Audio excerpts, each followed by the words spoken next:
feel so out of line every time that you call my name. I want to make your move, but I'm scared to say it. It's taken a while to get this far, I'm caught in the way.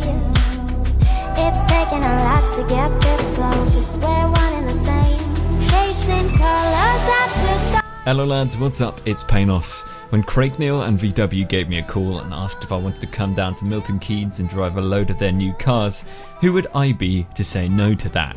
I got the opportunity to get in everything from the various new Golf models, electric and petrol, the new Up, and even a play with the new Arteon. Definitely one of my favourite looking cars from VW right now.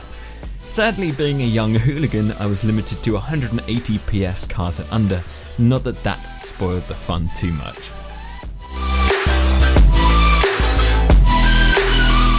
Boys and girls, hello.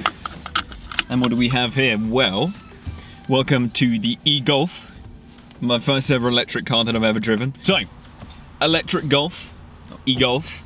We have 136 horsepower, I do believe, of instant electric power. Yeah, it's just a quick 20-minute drive around to see how we feel about the cars. And Craig's in the GTE, so we're going to drive together and hopefully see what we think. The thing that catches me out with this car, I think, and I've just had a quick drive around the car park. One is kind of like driving a DSG, where, you know, if you're used to a manual car or anything like that, then putting your foot on the brake pedal extremely hard seems to be a common thing to do. And I've almost launched myself through the windscreen in the car park. All right, so my camera mount died, but that's all right. So foot down, 60 mile an hour, that's not too bad. I don't think my driving is as eco as Volkswagen would want with this car. And I'm not sure that I would last any longer than about 50 miles driving this thing. I'm a petrol head nutter, and honestly, this is comfortable. I think, to be fair though, I'd have to have something like, you know, an insane, loud, noisy car on top of this. So this would have to be a daily on top of my supercar, do you know what I mean? Feel in the cabin, everything's really nice leather. Got leather steering wheel with nice bits of trim on it. Got a really nice digital dash. We've got really nice center touchscreen. So I don't know, I'm actually really impressed so far. Grip-wise, I don't know. The steering's quite nice. It's a bit artificial, but again, it's all electric, so hey, what you gonna do? Oh, compared to, I'd say, you know, petrol cars of this same size, it's super, super quiet.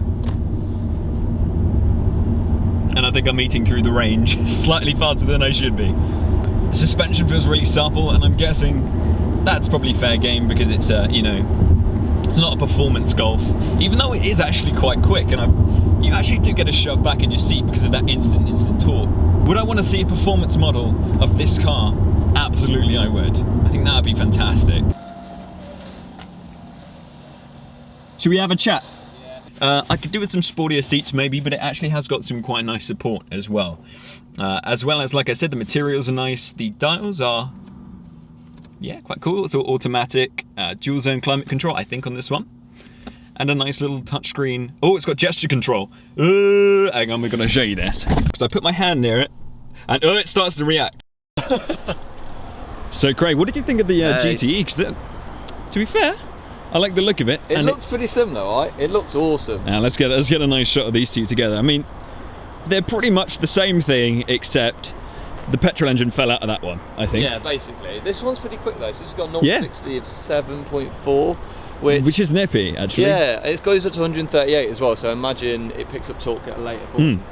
Well, to be fair, having a little bit of a play with this, with the E-Golf, 136 brake horsepower, so I'm guessing a little bit slower. No, it's a little bit slower, yeah. But it actually is a good punch. 205, okay, yeah. So, yeah. Well, 205 PS, so I don't know what that relates to. Oh, it's pretty similar. I think that'd be probably about 200 horsepower flat. So, you've got about, you know, 50, 60 more horse between the two of them.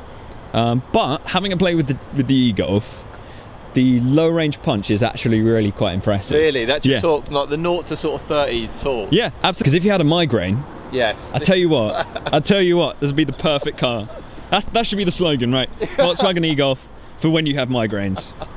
Done. Cut. We're back at Volkswagen after that quick drive on the E-Golf, and I'm suitably impressed. I think you should buy an E-Golf if you're a petrol head nutter. Maybe not. If you've got an Aston Martin on the side and you would like something to calm you down during the week to work and get a cheeky government incentive, as you do. Craig can't reach the button. Hey! Very nice. Well, that was quite easy to park actually as well. So sorted. Very nice. E-Golf, I'll give you a thumbs up, my man. So welcome to the up. The A-up. Exciting, I know. But this one's actually almost exciting. Well, it's a little bit exciting because we have 90 brake horsepower, we have a 3-cylinder turbocharged TSI engine. Is it the sort of car I would buy for myself? No, not really. But that doesn't mean by any means that you shouldn't buy one for yourself. This thing is easy as hell to maneuver. I just did a nice 3-point turn there. And super light steering at low speed.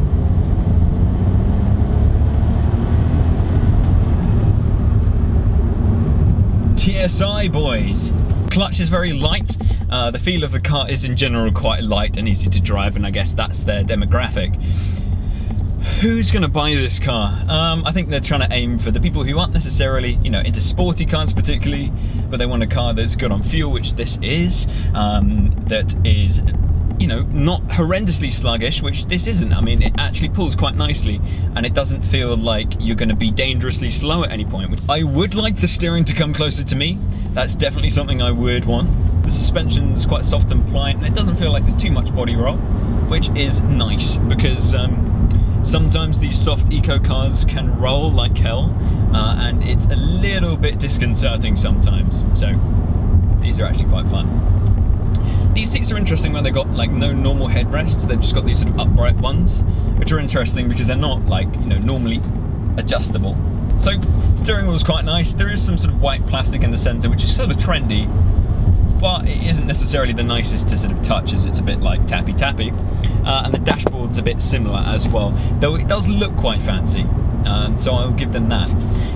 Interesting thing about this car is the rev counter is tiny weeny. It is tiny, but I guess it's not really a focus of this car. It's not a performance, particularly a performance model. I'm keeping up with Craig in the Evo 1.5 Golf. So Craig's in front of me in one of the Golfs, the 1.5 Evo with 130 brake, and I don't know if he was flat there, but he definitely wasn't really pulling away too much, so fair game to you, little up. Though there is an up GTI coming soon, and I would love to have a drive of that performance-wise to really see what they've done to make that a bit more of a hardcore car. But if it's anything like this, I will be actually quite impressed. Right, boys, Craig's more flamboyant than me and likes to vlog outside, so we're going to let him do that. And my intro is going to be now in the Golf 1.5 Evo. Cool. We have a DSG box. We have a nice big touchscreen thingy. And it starts like that. And we're going to go into sporty mode because we're pulling out of a big junction here. So,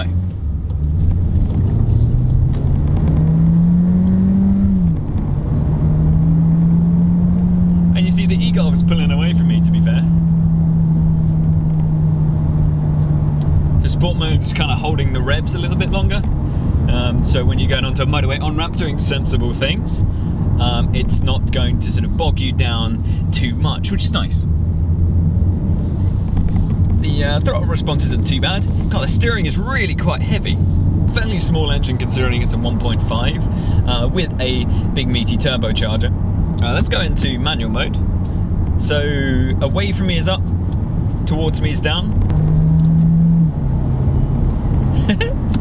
I quite like the manual mode. The manual mode's quite fun because it's like you're in a race car, but it's opposite to a real race car, so slightly confusing at the same time. So we've got all sorts of nice tech. The digital dashes on these cars really are quite something special, because They're just so clear. Even in really bright sunlight, they are quite easy to read. You can see the startup. With that really cool digital dash, you have to put your foot on the brake and hit that start button. And up she goes. And then when you turn her off,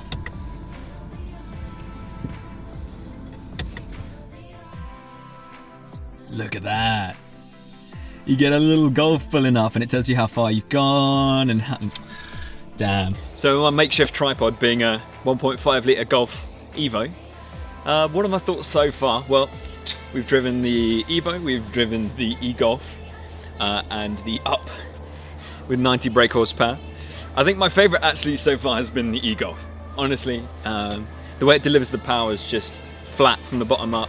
Surprising amount of power, it's about 9 seconds to 60. I'm kind of enjoying the DSG boxes. They're good when they're in manual, but when they're automatic and by themselves, they're a little bit slow to pick up. Craig's having a resort to warming his drone up by the fire, by the looks of it. This is like, you know that classic Christmas Carol where they see them roasting things by an open fire? Yeah, it's roasting drones. This is drones. like the 2017 version.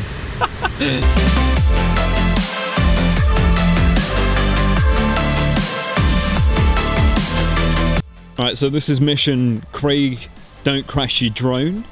We're getting back in the E-Golf, which will give you some time to look at the interior. I like the blue accents on the E-Golf. I think those are really nice. Not much else. You've got some blue trim and everything. Oh, blimey, it's the same car. It is the same thing. So, same starting procedure as well. You've got the same trim. It's actually all the same. I think the same seats as well. But you've got some blue, which is nice. So, foot on the brake, press your button, and you can feel the brake pedal kind of prime up. You get the same startup procedure with E-Golf instead. Very cool. You see, lads, Craig's just... drone flying's too stressful. It's too stressful for me. I just like my driving. Look how wonky I've parked. That's fine. Oh, look at that shot. I like my driving because it's like a... You've got an X-axis and a Y-axis sometimes. No Z. So Craig just went through all that. I can't believe it. And then what did you do? I didn't press record.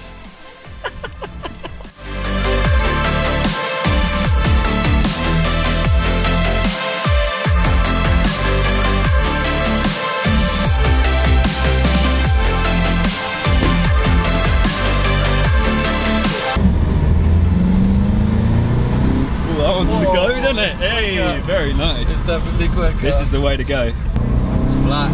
Oh, that picks up. that is a Golf. That one's That's a pick up, Golf. isn't it?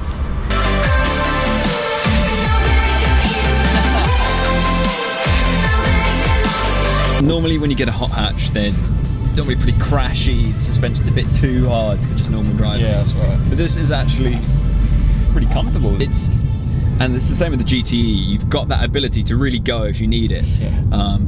But other than that, it's a really refined little car that can fit your family in, fit your friends in, with no worries, and a decent boot and everything. So there's a reason it's one of the best cars in the world. Yeah, proper family car with a rocket. That's all you need. So a big thank you to Volkswagen UK for a great day with their new range. This video wasn't sponsored, just a drive around to give me the first impressions on their cars with the little time we had with them. VW constantly proves itself to be one of my favourite brands at the moment. Having been involved with their racing in the UK, it's great to get behind the wheel on the road too. Thank you to Craig Neal as well for the hookup and help with filming on the day. Make sure you go and check out his channel in the description.